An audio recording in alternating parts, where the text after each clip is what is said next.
బీఆర్ఎస్లో హరీష్ రావుకు మద్దతు పెరుగుతోంది. కవిత హరీష్ను ఉద్దేశిస్తూ కామెంట్స్ చేసిన నేపథ్యంలో ఇప్పుడు మాజీ మంత్రి నిరంజన్ రెడ్డి సంచలన వ్యాఖ్యలు చేశారు. హరీష్ రావు ఉద్యమం ప్రారంభం నుంచి ఉన్నారని, 25 ఏళ్ల బీఆర్ఎస్ ప్రస్థానంలో హరీష్ పాత్ర మరువలేనిదంటూ ఆయన గుర్తు చేస్తున్నారు. ఇప్పుడు హరీష్ని విమర్శించిన వాళ్ళు గతంలో చాలాసార్లు ఆయన్ను పొగిడారంటూ కూడా ఆయన చెప్తున్నారు. ఈటెల పార్టీ నుంచి వెళ్ళిపోవడానికి కారణమైనటువంటి హరీష్ తిరిగి హుజూరాబాద్లో ఎందుకు గెలిపించాడు మరి అంటూ ఆయన కామెంట్ చేశారు. పరస్పర విరుద్ధమైన ప్రకటనల వెనక ఆంతర్యం ఏంటి అంటూ ప్రశ్నిస్తున్నారు. హరీష్ బీఆర్ఎస్కు గొప్ప సంపదని, ట్రబుల్ షూటర్ అంటూ నిరంజన్ రెడ్డి పొగుడుతున్నారు. ఎవరి లబ్ధి కోసం హరీష్ను టార్గెట్ చేస్తున్నారనే ప్రశ్న ఇక్కడ ఉత్పన్నమవుతుందంటున్నారు. వారి ఎజెండాను ప్రజలు అర్థం చేసుకుంటారని, హరీష్ రేవంత్ కాళ్లు మొక్కాడని ఆరోపణలు చేస్తున్నారని, రాజకీయాల కోసం ఇంత నీచమైన ఆరోపణలు సమంజసం కాదు అంటూ నిరంజన్ రెడ్డి వ్యాఖ్యానిస్తున్నారు. ఈ నేపథ్యంలో కవిత చేసినటువంటి వ్యాఖ్యలు బీఆర్ఎస్లో దుమారం రేపుతున్నాయి. ఇప్పటికే బీఆర్ఎస్ పార్టీ కవిత హరీష్ని ఉద్దేశిస్తూ వ్యాఖ్యలు చేసిన తర్వాత బీఆర్ఎస్ పార్టీ ఒక ట్వీట్ చేయడాన్ని మనం చూసాం. ఆయన టైగర్ లాగా ఫైర్ అయ్యారని, అసెంబ్లీలో ఆయన ప్రాజెక్టు గురించి చాలా గొప్పగా చెప్పారని, హీరో అంటూ పొగిడినటువంటి విధానం మనం చూసాం. ఆ తర్వాత ఆ ట్వీట్ని మళ్ళీ రీట్వీట్ చేస్తూ కేటీఆర్ చేసినటువంటి ట్వీట్ కూడా మనం చూసాం. హీరో అంటూ పొగడ్డాన్ని మనం చూసాం. ఆయన మాట్లాడినటువంటి మాటల వల్లే కాంగ్రెస్ నాయకులకు కొంతైనా సరే ప్రాజెక్టుల గురించి, నీటిపారుదల శాఖ గురించి అర్థమై ఉండొచ్చు అంటూ కూడా ఆయన మాట్లాడినటువంటి మాటలు మనం చూసాం. సో కవిత వ్యాఖ్యలను డైరెక్ట్గా అడ్రస్ చేయకపోయినప్పటికీ కూడా ఇండైరెక్ట్గా కవిత ఇలా విమర్శలు చేస్తున్న సమయంలోనే బీఆర్ఎస్ నాయకులు కానీ, బీఆర్ఎస్ కానీ ఇలా వ్యాఖ్యలు చేయడం ద్వారా, ఇలాంటి ట్వీట్లు చేయడం ద్వారా, ఇలాంటి పోస్టులు చేయడం ద్వారా హరీష్కు మద్దతుగా నిలబడుతున్నటువంటి తీరు మనకు కనిపిస్తోంది. మరోవైపు ఇప్పటివరకు బీఆర్ఎస్ ఎక్కడా కూడా కవిత వ్యాఖ్యలకు సంబంధించి ఏ నాయకుడు బయటకు వచ్చి మాట్లాడడం లేదు. ఎందుకు మాట్లాడడం లేదు అనే ప్రశ్న ఇక్కడ ఉత్పన్నమవుతుంది ఖచ్చితంగా. మరోవైపు కవిత తనను సస్పెండ్ చేసిన తర్వాత మీడియాతో మాట్లాడారు. తన మీద కుట్రలు చేశారని చెప్పారు. అయితే కేటీఆర్ని అలాగే కేసీఆర్ని మాత్రం ఎక్కడా విమర్శించలేదు. రామన్న అంటూ కేటీఆర్ని చాలా ఆప్యాయంగా పిలిచారు, జాగ్రత్తగా ఉండాలని సూచించారు. పార్టీని లాక్కోవడానికి ప్రయత్నిస్తున్నారని, సొంత పార్టీ నాయకుల్ని ఓడించడానికి హరీష్ రావు డబ్బులు ఇచ్చారని, ఇలా చాలా పెద్ద విమర్శలే చేశారు. ఓవైపు సంతోష్ గురించి, మరోవైపు హరీష్ రావు గురించి, ఇద్దరి గురించి కూడా చాలా తీవ్రమైనటువంటి వ్యాఖ్యలు చేసిన నేపథ్యంలో ఇప్పుడు నిరంజన్ రెడ్డి హరీష్ రావును సపోర్ట్ చేస్తూ ఆయనకు మద్దతుగా చేస్తున్నటువంటి వ్యాఖ్యలు మనం చూస్తున్నాం. ఎక్కడా కూడా కవిత వ్యాఖ్యల్ని సపోర్ట్ చేస్తున్న వాళ్ళు లేరు బీఆర్ఎస్లో. మరోవైపు ఎక్కడా కూడా ఎవరూ కూడా కవిత వ్యాఖ్యల గురించి అసలు మాట్లాడడం లేదు. ఒక రకమైనటువంటి స్ట్రాటజీగా మనం చూడొచ్చు. ఎప్పుడైతే బీఆర్ఎస్ నాయకులు కవిత వ్యాఖ్యల గురించి మాట్లాడతారో, అంటే కవిత చేసినటువంటి వ్యాఖ్యలను తప్పుపట్టే ప్రయత్నం చేస్తారో, అప్పుడు ఇంకా పెద్ద చర్చ అవుతుంది. బీఆర్ఎస్ నాయకుల గురించి కూడా చాలా వరకు చర్చలోకి వచ్చే అవకాశం ఉంటుంది. ఈ నేపథ్యంలో బీఆర్ఎస్ చాలా స్ట్రాటజిక్గా వ్యవహరిస్తుంది. కవిత గురించి మాట్లాడడం లేదు, కవిత వ్యాఖ్యల గురించి ఎవరు మాట్లాడడం లేదు. కేవలం హరీష్కి మాత్రం మద్దతుగా నిలబడుతున్నారు. ఒక రకమైనటువంటి స్ట్రాటజీని ఇక్కడ మనం చూడొచ్చు. ఒకసారి నిరంజన్ రెడ్డి ఏం మాట్లాడారో చూసిన తర్వాత మధుతో మాట్లాడదాం. మా ప్రతినిధి మధు మనతో జాయిన్ అవుతున్నారు. నిరంజన్ రెడ్డి వ్యాఖ్యలు ఒకసారి చూద్దాం. ఇక వాళ్ళ అజెండా ఏందో ప్రజలు కూడా అర్థం చేసుకుంటారు. నేను కూడా కేసీఆర్ గారు టీఆర్ఎస్ అనేటువంటి ఒక ఉద్యమ సంస్థను ప్రారంభించాలనేటువంటి ఆలోచన చేసినప్పుడు, అంటే 2000 సంవత్సరం విద్యుత్ ఉద్యమం ఏదైతే ఆనాడు వామపక్షాలు కానీ ఇతరులు కానీ కలిసి చేసినారో, ఆ విద్యుత్ ఉద్యమం తర్వాత వారు లేఖ రాసి రాష్ట్రంలో ఒక పెను సంచలనానికి నాంది పలికినారో, అప్పటి నుంచి అంతకు మునుపటి నుంచే ఒకే పార్టీలో ఉన్న వాళ్ళంగా సన్నిహితంగా ఉన్నప్పటికీ కూడా ఆ అంశంతో తెలంగాణ అంశం తెర మీదకి వస్తుంది, ఇది ప్రజల్ని ఆలోచింపజేస్తుందని అక్కడి నుంచి మొదలు పెడితే మా ప్రస్థానం టీఆర్ఎస్ పార్టీ ఏర్పడే కంటే దాదాపు 7-8 మాసాల ముందు నుంచే టీఆర్ఎస్ ఉద్యమ సంస్థ, దాని పేరు ఎట్లుండాలి, దాని రంగేముండాలి, పార్టీ గుర్తుకు జెండా ఏముండాలి, జెండా గుర్తేముండాలి, పార్టీ గుర్తేముండాలి, ఉద్యమ కార్యాచరణ ఎట్లుండాలి, ప్రజల్లోకి ఎట్లా పోవాలి, గత ఉద్యమాలను అధ్యయనం చేసి శత్రువు పైచేయి సాధించకుండా ఉండాలంటే మనం ఎటువంటి వ్యూహాత్మకమైన అడుగులు వేయాలి, ఇట్లా అనేక రకాల అంశాల మీద అనేక ఉద్యమాలను అధ్యయనం చేసి హింసాత్మక ఉద్యమాలైనటువంటి ఖలిస్తాన్ కావచ్చు, శ్రీలంకలో జరిగిన ఎల్టీటీ కావచ్చు, అస్సాంలో జరిగినటువంటి అస్సాం గణపరిషత్ ఉద్యమం కావచ్చు, ఈ దేశంలో జరిగినటువంటి రైతుల ఉద్యమం కావచ్చు, శరత్ జోషి గారి రైతుల ఉద్యమం కావచ్చు, ఇట్లా అనేక ఉద్యమాలను, ఆ ఉద్యమ తీరుతెన్నుల్ని, అందులో ప్రజల పాత్రని, ఆయా సందర్భాల్లో ప్రభుత్వాలు వివరించినటువంటి తీరుని చాలా క్షుణ్ణంగా లోతుగా అధ్యయనం చేసినటువంటి మొదటి 1/2 డజన్ మందిలో నేను ఒకటి. 1/2 డజన్ లేదా డజన్ అనుకుందాం. ఇక అప్పటి నుంచి హరీష్ ఉన్నాడు. ఉండడం కాదు,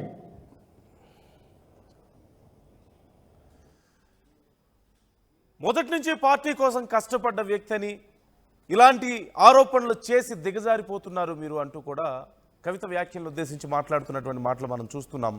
ఈ నేపథ్యంలో మధుతో ఒకసారి మాట్లాడదాం. మధు, ఒక రకమైనటువంటి ఒక స్ట్రాటజిక్ మూవ్ మనకు కనిపిస్తుంది. సహజంగా బీఆర్ఎస్లో ఉన్నటువంటి ఏ నాయకులు కూడా, పెద్ద నాయకులు ఎవరు కూడా కవితను డైరెక్ట్గా విమర్శిస్తున్నటువంటి పరిస్థితి కనిపించడం లేదు. కవిత గురించి ఎవరు బయట మాట్లాడడం లేదు. కనీసం పెద్ద ముఖ్యమైనటువంటి స్పోక్స్ పర్సన్స్ అయితే ఎవ్వరూ కూడా బీఆర్ఎస్ అసలు కవిత చర్చను తీసుకురాకపోవడాన్ని ఒక స్ట్రాటజీగా మనం చూడొచ్చా? ముందుగా నిరంజన్ రెడ్డి వ్యాఖ్యలను మనం ఎలా చూడాలి, అలాగే ఈ బీఆర్ఎస్ మూవ్ని మనం ఎలా అర్థం చేసుకోవాలి? ఎగ్జాక్ట్లీ, అంటే కవిత ఈ రోజు మాట్లాడినటువంటి మాటలకు సంబంధించి అంటే ఆమె చాలా స్పష్టంగా ఒక కామెంట్ చేశారు. మొదట్లో మాట్లాడుతున్న సందర్భంలోనే అసలు అంతర్గతంగా పార్టీలో ఏం జరుగుతుందో తెలీదు, మీకు ఎవరికి తెలియదు, బయట జరుగుతున్నటువంటి పైన జరుగుతున్నటువంటి అంశాలు అంటూ ఆమె స్టార్ట్ చేశారు. బయటికి మంచి వాళ్ళలాగా నటిస్తూ పార్టీకి నష్టం చేస్తూ వ్యక్తిగతంగా సంపాదించుకుంటున్నారు హరీష్, సంతోష్ రావు అనేటువంటి స్టేట్మెంట్ చేశారు. సో ఆమె మాట్లాడిన తర్వాత దాదాపు రాష్ట్ర వ్యాప్తంగా సంచలనంగా మారింది. ఏం జరుగుతుంది నిజంగా, కవిత ఎందుకు ఇంటర్నల్ గా ఇంత మాట్లాడాల్సి వస్తుంది?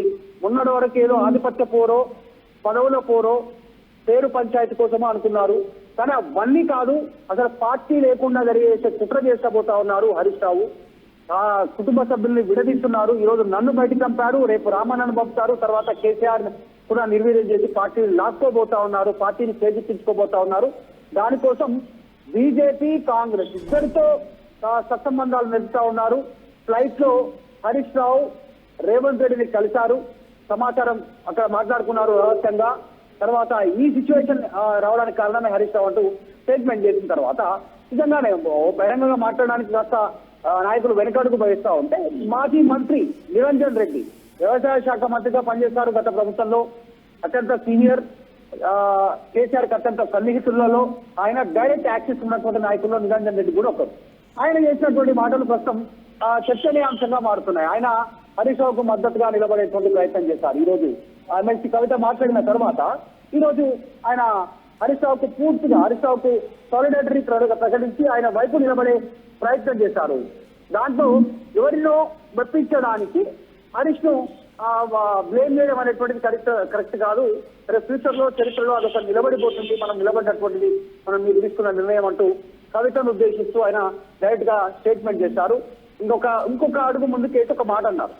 కవిత నా కూతురు లాంటిదే, నా కూతురు కంటే చిన్నది, నా సోదరి కంటే నా కూతురు కంటే పెద్దది, నా సోదరి కంటే చిన్నది అంటూ మాట్లాడారు. కేసీఆర్ కూతురు అంటే మా కూతురు అని అనుకుంటాము. రేపు ఫ్యూచర్ లో కేసీఆర్, రేవంత్ రెడ్డి అనూహ్యంగా అమెరికా వెళ్తున్న ఢిల్లీ వెళ్తున్న సందర్భంలో ఒకవేళ ఒకే ఫ్లైట్ లో వెళ్తే ఇద్దరు కలిసిపోయినట్టని భావిస్తారా? అలా అనుకుంటుందా? అది నైతికతనా? కాదు కదా అని స్టేట్మెంట్ చేశారు. పూర్తి స్థాయిలో మొదటి నుంచి పార్టీలో ఉన్నటువంటి వ్యక్తి హరీష్ రావు అంటూ మద్దతు తెలిపే ప్రయత్నం నిరంజన్ రెడ్డి మాజీ మంత్రి చేయడంతో మొట్టమొదటగా ఒక బహిరంగంగా పార్టీ ఆఫీస్ లోనే మీడియా ప్రెస్ కాన్ఫరెన్స్ ద్వారా ఈ మద్దతు తెలిపినటువంటి నాయకుడుగా నిరంజన్ రెడ్డి నిలబడ్డట్టుగా కనిపిస్తా ఉంది చాలా స్పష్టంగా. సో ఒకసారికి కవిత మాట్లాడిన మాటలకు హరీష్ రావు వైపు నిలబడ్డారు నిరంజన్ రెడ్డి. నందు రైట్, అంటే ఇప్పుడు next what's going to happen Madhu? ఏం జరగబోతుంది ఇప్పుడు కవిత విషయంలో? కవిత ఏమో ఇప్పటికీ కూడా నేను రామన్న అని చాలా ప్రేమగా పిలుస్తున్నారు అన్నని, అలాగే తండ్రికి నేను చాలా లాయల్గా ఉన్నాను, నా పార్టీ అని చెప్పేసి మాట్లాడినటువంటి పరిస్థితి మనం చూస్తున్నాం. బీఆర్ఎస్ ఏమో యాక్షన్ తీసుకున్నారు కవిత విషయంలో. సో నెక్స్ట్ ఏం జరగబోతోంది అనే ప్రశ్న వచ్చినప్పుడు ఎలాంటి చర్చ నడుస్తుంది? అంటే కవిత తీసుకున్నటువంటి స్టేట్మెంట్ పైన కవిత నిలబడడానికి సిద్ధంగా ఉన్నట్టుగా తెలుస్తా ఉంది. దానికి రీజన్ కొద్దిసేపటి క్రితమే, కొన్ని నిమిషాల క్రితమే కవిత మరొక ట్వీట్ చేశారు. If this is the cost of speaking of the truth, then I'm ready to pay the cost 100 times again for the people of Telangana. సత్యమేవ జయతే జై తెలంగాణ ఈ ట్వీట్ చేశారు. చాలా వెరీ సింపుల్. ఈ రోజు నేను చేసినటువంటి మాట్లాడినటువంటి మాటలు గనక, ఈ నిజాలు గనక నాకు పరిణామం అంటే ఈ రకంగా నేను ఏదో రకంగా నేను ఇబ్బంది పడే పరిస్థితి ఉంది, నేను మూల్యం చెల్లించుకునే అవకాశం ఉంది. ఒకవేళ నేను మాట్లాడినటువంటి మాటలు ఈ రోజు నిజాలే మాట్లాడాను, ఆ మాటలకు నేను మూల్యం చెల్లించుకోవాల్సినటువంటి అవసరం ఉంది నిజాలకు అంటే, దానికి 100 రెట్లు మూల్యం చెల్లించుకోవడానికి తెలంగాణ ప్రజల కోసం నేను సిద్ధంగా ఉన్నాను. 100 times 100 రెట్లు దానికి నేను మూల్యం చెల్లించుకోవడానికి సిద్ధంగా ఉన్నాను. నిజమే చెప్పాను, నేను అబద్ధం చెప్పలేదు అనేటువంటి ఆమె ట్వీట్ సారాంశం చాలా స్పష్టంగా. సత్యమేవ జయతే జై తెలంగాణ ఆమె చేసినటువంటి చివరి కంక్లూజన్ రకంగా క్లోజ్ చేశారు. మళ్ళీ ఒకసారి రిపీట్ చేశారు. If this is the cost of speaking of the truth, then I'm ready to pay the cost 100 times again for the people of Telangana. సత్యమేవ జయతే జై తెలంగాణ ఈ మెన్షన్ చేశారంట. అంటే నేను నిజమే మాట్లాడాను, నిజం మాట్లాడడమే నేను మూల్యం చెల్లించుకునేలాగా ఉంటే, అంటే నేను దానికి మూల్యం చెల్లించుకునే పరిస్థితులే ఉంటే నిజం మాట్లాడినందుకు 100 రెట్లు మూల్యం చెల్లించుకోవడానికి అనుభవించడానికి సిద్ధంగా ఉన్నాను. తెలంగాణ ప్రజల కోసం నిజమే మాట్లాడతాను అంటూ ఆమె కంక్లూజన్ ఇచ్చినటువంటి తీరుతో కవిత వెనక్కి తగ్గేది లేదు ఈ విషయంలో. ఎవరిని మాట్లాడినా ఆమె ఇందాక ప్రెస్ కాన్ఫరెన్స్ ఇందాక మొదటి చేసినటువంటి స్టేట్మెంట్ జరుగుతున్న పరిణామాలు ఎవరికి తెలియదు. బయటికి మంచిగా నటిస్తున్నారు హరీష్ రావు గాని సంతోష్ రావు గాని, చేసేవన్నీ మాకు తెలుసు ఏం జరుగుతుంది, మా కుటుంబాన్ని విడదీసే ప్రయత్నం చేస్తున్నారు స్టేట్మెంట్ చేశారు.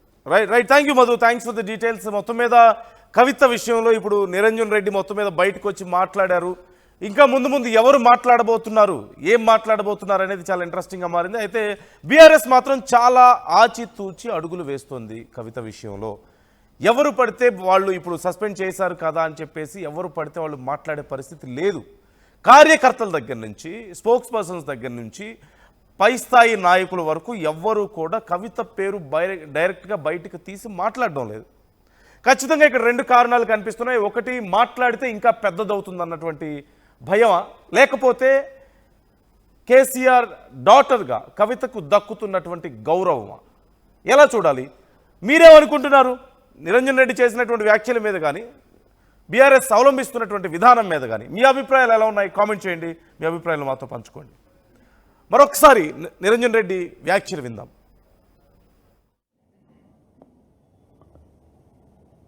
ఉండడం కాదు, ఎదురు చెప్పకుండా ప్రశ్నించకుండా ఏమి చెప్తే అది చేసినటువంటి బ్రహ్మంగారికి, వీరబ్రహ్మంగారి చరిత్రలో మనం చూస్తాం. సిద్ధయ్య అని ఉంటాడు. నేను నా జీవితం నాకంటే హరీష్ 10-11 ఏళ్ళు చిన్నవాడు వయసులో. హరీష్ రావు గారైనా సంబోధించారా? ఆనాటి పరిస్థితులు నేను ఎవరు వేసుకుంటున్నా కాబట్టి హరీష్ అని సంబోధిస్తున్నా అనేది భావించేది ఎవరు? సిద్ధయ్యలాగా వీరబ్రహ్మం గారి కథలో సిద్ధయ్య గురించి మీకు తెలిసి ఉంటుంది. తన సొంత వాళ్ళను అక్కడ కుళ్ళినటువంటి కుళ్ళిన ఆ మాంసం, అక్కడ కుళ్ళిన మాంసం ఉంది, మీరు భుజించండి అని చెప్తే అది కుళ్ళింది మేము తినమని నిరాకరిస్తారు. సిద్ధయ్య అంటానంటే రెండో మాట మాట్లాడకుండా పోయి చేతితో తీసుకొని భుజించడానికి, ఆరగించడానికి మొదలు పెడితే అది పూలుగా మారుతుంది, పరమానంగా మారుతుంది అని ఇతిహాసం చెప్తాడు మనకు. బ్రహ్మంగారి చరిత్రలో చెప్తారు. చిన్నప్పుడు బ్రహ్మంగారి నాటకాలు వేసేది ఊర్లల్లో. వీళ్ళ సినిమాలు వచ్చినాక అవి బంద్ అయినది వేరే సంగతి. అవి బాల్యంలో చిన్నపిల్లలుగా మా మైండ్లలో ఇంప్రింట్ అయి ఉన్నాయి. సో అట్లా బ్రహ్మంగారికి సిద్ధయ్య లాంటి వాళ్ళు హరీష్, మేము చూసినటువంటి హరీష్, మేము చూస్తున్నటువంటి హరీష్. ఒక్కోసారి జెండా తయారైనప్పటి నుంచి బేగం బజార్ పోయి రంగులు తీసుకుని, ఏ రంగురంగుల బట్టలు తీసుకొని వచ్చి ఏ రంగు అయితే బాగుంటుంది కదా బేగం బజార్కి ఉరికిపోయి తీసుకొచ్చిన కూడా ఆయనే. జలదృశ్యంలో మొట్టమొదటి కార్యాలయ స్థాపన జరిగి అక్కడ జెండా దిమ్మె ఒకటి కట్టి అక్కడ కేసీఆర్ గారు జెండా ఎగరేసినారు. ఆ దిమ్మె కట్టించింది, పిల్లలు పెట్టి కట్టించింది అవునే. ఇక అక్కడి నుంచి మొదలు పెడితే 25 ఏళ్ల ప్రస్థానం ఇవాళకి. ఒక కార్యకర్తగా, ఒక నాయకుడిగా, ఒక అన్యాయుడిగా, మంత్రిగా మళ్ళీ ఈరోజు శాసనసభలో ప్రతిపక్ష ఎమ్మెల్యేగా ఒక క్రమశిక్షణ కలిగినటువంటి ఒక పార్టీ వర్కర్గా అందరికీ అందుబాటులో ఉంటూ పనిచేస్తూ వస్తున్నాడు. అందుకే నేను చాలా వేదికలలో నేను చెప్పేవాడిని, నేను కలిసి పనిచేసిన వాళ్ళం కదా. ఇరిగేషన్ మంత్రిగా మా జిల్లాకు వచ్చినప్పుడు అనేక సందర్భాలు, ఒకసారి కాదు రెండుసార్లు, ఎన్నో సందర్భాలు ఆ ప్రాజెక్టుల పనులు పూర్తి చేయడానికి, వేగిరపరచడానికి ఏమేమి చేయాలనేటువంటి ఆలోచన చేసే క్రమంలో చాలా విషయాలు కూర్చొని మాట్లాడుకునే వాళ్ళం, పంచుకునేటువంటి వాళ్ళం. మొదటి నుంచి ఎక్కడైనా ఏదో కార్యక్రమాలు పోతే ఉప ఎన్నికలైన కాడ వసతులు లేని కాడ మేము న్యూస్ పేపర్లు వేసుకొని ఫ్లోర్ మీద పడుకున్నాం. దాంట్లో హరీష్ ఉన్నాడు, నేనున్నా, జగదీష్ ఉన్నాడు, చాలామంది ఉన్నారు, ఇన్నయ్య ఉన్నాడు, విజయరామారావు ఉన్నాడు, అన్నాడు మరుసంవత్సరాల సభ ఉన్నాడు. అబ్బాయి ఒక్కటి కాదు, పెద్ద పాటలు. అంటే ప్రజల కోసం ఒక కన్విక్షన్తో, ఒక అంకిత భావంతో మనం దీనికి పూనుకున్నాం, ఇది నెరవేరేదాకా కష్టాలైనా రాని, మరణమైనా రాని, మనం బ్రతుకుండం వస్తాయా, తర్వాత వస్తాయా తర్వాత సంగతి, ఇది ఈ లక్ష్యం నెరవేరేదాకా పనిచేయాలని చిత్తశుద్ధితో పనిచేస్తూ వచ్చినాం. అందులో అతను ఒక్కనాడు కూడా విరామం లేకుండా పనిచేస్తాడు.